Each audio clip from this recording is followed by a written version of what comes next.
আরেকজনের ওয়াইফাই চুরি করে বা হ্যাক করে ওয়াজ ডাউনলোড করে শুনলে সব হবে কিনা? এই প্রশ্ন কি দুষ্টামি করে কেউ দিছে নাকি আল্লাহ জানে, নাকি সত্যি জানার জন্য দিছে? যাই হোক ভাই, আমি একটু আগেই বললাম কোনো প্রশ্নই ছোট না। দিন সম্পর্কে, হালাল সম্পর্কে জানার জন্য কোনো প্রশ্নই ছোট না। এই প্রশ্নটাও গুরুত্বপূর্ণ, কোনো প্রশ্নই অগুরুত্বপূর্ণ না। কারোর ওয়াইফাই এটা যদি আপনি হ্যাক করেন বা চুরি করে সেটা যে কোনো ভাবে আপনি ইউজ করেন, ওই বেচারার যে স্পিড আছে সেই স্পিডের মধ্যে ঘাটতি হবে কি হবে না, কমতি হবে কি হবে না? তাহলে তার ক্ষতি হলো না?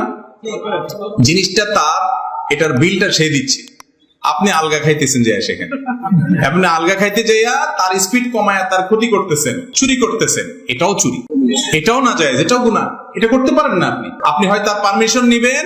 হ্যাঁ, কিছু কিছু ওয়াইফাই আছে ওপেন, এয়ারপোর্টের বিভিন্ন জায়গা, পাবলিক প্লেসের অনেক ওয়াইফাই আছে, বা অনেকে ব্যক্তিগত ওয়াইফাই ওপেন রাখছে যে কারো যদি লাগে তার অসুবিধা নেই, ভিন্ন কথা।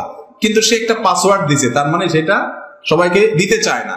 আপনি এটা হ্যাক করলেন, করে আপনি ব্যবহার করলেন, প্রশ্ন আপনি লিখলেন, আবার যে ওয়াজ শুনছে, যদি বাদরামো করে প্রশ্ন দিয়েও থাকেন, তারপরও বলবো যে যদি এটা দিয়ে আপনি ওয়াজও শুনেন, তারপরও আপনার এই গুনাহ ঠিকই হবে। ওয়াজ শুনছে দেখে কাটাকাটি হবে না।